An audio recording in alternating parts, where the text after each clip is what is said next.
اکرم حسین India سے: مجھ سے میری بیوی نے اپنے آپ کو غلطی سے یہ کہا کہ ہاں مجھے نبی سمجھو، کیا اس سے نکاح پر کوئی فرق پڑا ہے یا نہیں؟ نہیں جی، کوئی نکاح پہ فرق نہیں پڑا. اس کا مطلب کوئی پیغمبر کی توہین نہیں ہوتی معاذ اللہ، اور نہ ہی اپنے آپ کو نبی بنانا ہوتا ہے. یہ طنزیہ ایک لہجہ ہے کہ یہ طنزیہ لہجے میں نا کسی پہ طنز کرنے کے لیے کہ کوئی آپ کی بات کو ویلیو نہیں دے رہا ہوتا تو ایسے الفاظ کہے جاتے ہیں. لیکن پھر بھی توبہ استغفار کر لیں، آئندہ ذرا احتیاط کریں ایسے الفاظ استعمال کرنے میں. اعظم گڑھ: اگر کوئی جھوٹا قرآن اٹھا لے تو اس کا کیا کفارہ ہے؟ بہت بڑا جرم ہے میرے بھائی قرآن اٹھا کے جھوٹی قسم اٹھانا. پتہ نہیں کیا ہوتا ہے، اس کا کوئی کفارہ نہیں ہے. کفارہ مستقبل کی قسم کا ہوتا ہے کہ آپ نے قسم اٹھائی یہ کروں گا اور آپ نے نہیں کیا، یا یہ نہیں کروں گا اور کر لیا، تو اس کا کفارہ ہوتا ہے کہ 10 غریبوں کو 2 ٹائم کا کھانا کھلانا.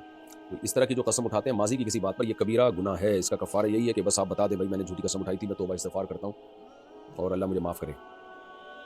کیا قرآن پاک بغیر وضو کے پڑھا جا سکتا ہے؟ جی پڑھا جا سکتا ہے، ہاتھ نہیں لگا سکتے آپ. چھپکلی کا پاخانہ پاک ہے یا نہیں؟ کیا باتیں کرتے ہو میرے بھائی. مسجد میں میرے پیر کے نیچے چھپکلی کا پاخانہ لگ گیا تو کیا ضرورت مجھے دوبارہ وضو کرنا ہوگا؟ نہیں جی، دوبارہ وضو نہیں کرنا ہوگا، پاؤں دھو لیں. اچھا میرے بھائی، دوبارہ وضو نہیں کرنا ہوگا، باقی پاک ہے یا نہیں یہ میرے ذہن میں نہیں ہے، کبھی اتنی ڈیپ میں جا کے میں نے غور کیا نہیں. اب آپ نے مسئلہ پوچھ لیا تو انشاءاللہ میں اس کی تحقیق کر لوں گا کہ کپڑوں پہ لگ جائے تو کیا ہے. دھو لینا، اگر پاک بھی ہو تو سلامت طبع بھی تو میرے بھائی کوئی چیز ہوتی ہے نا، صفائی ستھرائی بھی تو کوئی چیز ہوتی ہے. تو ویسے میں نے کبھی دیکھا نہیں ہے کبھی کسی کے لگا ہو. تو بہرحال آپ نے پوچھ لیا تو موقع ملا تو انشاءاللہ تحقیق کر لوں گا. پچھلی قضا نماز ادا کیے بغیر بعد کی قضا نماز ادا نہیں ہوگی، کیا یہ حدیث صحیح ہے؟ کیا 2 چوٹی میں نماز ہو جاتی ہے؟ دیکھیں کوئی صاحب ترتیب ہونا جس کے ذمہ قضا نمازیں باقی نہ ہوں تو پھر اگر اس کی نمازیں قضا ہوں تو پہلے قضا نماز پڑھے گا، اس کے بعد ادا نماز پڑھے گا، ورنہ اس کی نماز نہیں ہوگی. یہی حنابلہ کا مذہب ہے، امام احمد بن حنبل کا، یہی احناف کا ہے. اس بارے میں شوافع اور مالکیہ کی کیا رائے ہے وہ میرے علم میں اس وقت نہیں ہے. اور ان حضرات کا استدلال غزوہ خندق والی حدیث سے، جس میں آپ صلی اللہ علیہ وسلم کی نمازیں قضا ہوئیں تو آپ نے ترتیب سے ان نمازوں کو لوٹایا ہے کہ پہلے پہلی نماز، پھر اس کے بعد دوسری نماز، پھر تیسری، پھر چوتھی، اس طرح سے آپ صلی اللہ علیہ وسلم نے. تو اس سے پتہ چلتا ہے کہ ترتیب اس میں واجب ہے، کیونکہ نبی صلی اللہ علیہ وسلم کے عمل میں اصل یہی ہے کہ ہمیں حکم دیا گیا ہے کہ لقد کان لکم فی رسول اللہ اسوۃ حسنہ. تو جب تک اس کی مخالفت کی دلیل نہ ہو تو اس حدیث سے ہمیں ترتیب ہی کا پتہ چل رہا ہے. واللہ اعلم. اگر شوہر اپنی بیوی کو یہ کہہ دے کہ میری اجازت کے بغیر گھر سے باہر نکلی تو میری طرف سے طلاق، کیا میں اپنی یہ بات واپس لے سکتا ہوں؟ نہیں، واپس نہیں لے سکتے. آپ یوں کہہ سکتے ہیں کہ تمہیں ہمیشہ کے لیے میری اجازت ہے کہ گھر سے باہر نکل سکتی ہو، تاکہ اجازت کے بغیر نکلنے کا تصور ہی ختم ہو جائے اور پھر کبھی بھی اس سے اجازت سلب بھی نہ کریں.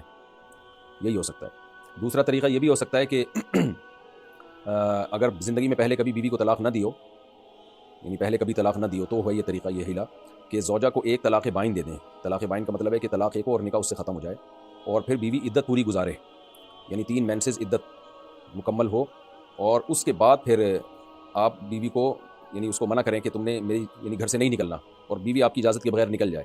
جب وہ نکلے گی تو طلاق واقع ہوگی، لیکن ہوگی اس لیے نہیں کہ وہ بیوی نہیں ہے اور عدت بھی ختم ہو چکی ہے، تو وہ قسم پوری ہو جائے گی اور یہ الفاظ ختم ہو جائیں گے. لیکن یہ ہیلا وہاں بتایا جاتا ہے جہاں 3 طلاقوں کو معلق کیا ہو. بعض دفعہ لوگ کہہ دیتے ہیں نا میری اجازت کے بغیر گھر سے نکلے تو 3 طلاقیں. تو 3 طلاقیں تو بہرحال ہوں گی جب اجازت کے بغیر گھر سے نکلے. تو 3 طلاقوں کو کالعدم قرار دینے کے لیے پھر یہ تدبیر بتائی جاتی ہے کہ ایک طلاق بائن دے دے، 3 مینسز گزر جائیں، پھر بیوی گھر سے باہر نکلے، قسم پوری ہو جائے گی. طلاقیں اس لیے واقع نہیں ہوں گی کہ یہ بیوی بھی نہیں ہے اور آپ کی معتدہ بھی نہیں ہے، یعنی عدت بھی پوری ہو چکی ہے. تو وہ الفاظ پھر قسم پوری ہو جائے گی، پھر دوبارہ نکاح کریں، پھر اگر وہ بغیر اجازت گھر سے نکلی تو طلاق واقع نہیں ہوگی. لیکن آپ نے تو چونکہ ایک طلاق کا کہا ہے تو یہ اس میں یہ تدبیر کی ضرورت نہیں ہے اور یہ کارگر کوئی فائدہ نہیں ہے اس کا، کیونکہ جب آپ طلاق دیں گے تو ہو ہی جائے گی. بات پیچیدہ ہو گئی. خلاصہ یہ کہ اب چونکہ ایک طلاق ہے، بیوی اگر آپ کی اجازت کے بغیر گھر سے باہر نکلی تو ایک طلاق بہرحال واقع ہوگی. یہ الفاظ ریورس نہیں ہو سکتے، الا یہ کہ آپ پھر یہ کہہ دیں کہ میں نے تمہیں ہمیشہ کے لیے اجازت دی ہے گھر سے باہر نکلنے کی، اور یہ اجازت کبھی سلب کرے ہی نہیں، اس سے چھینے ہی نہیں، تاکہ جب نکلے اجازت سے ہی نکلے ہو. تو منہ سے نا کچھ اچھے الفاظ ادا کر لینے چاہیے میرے بھائی.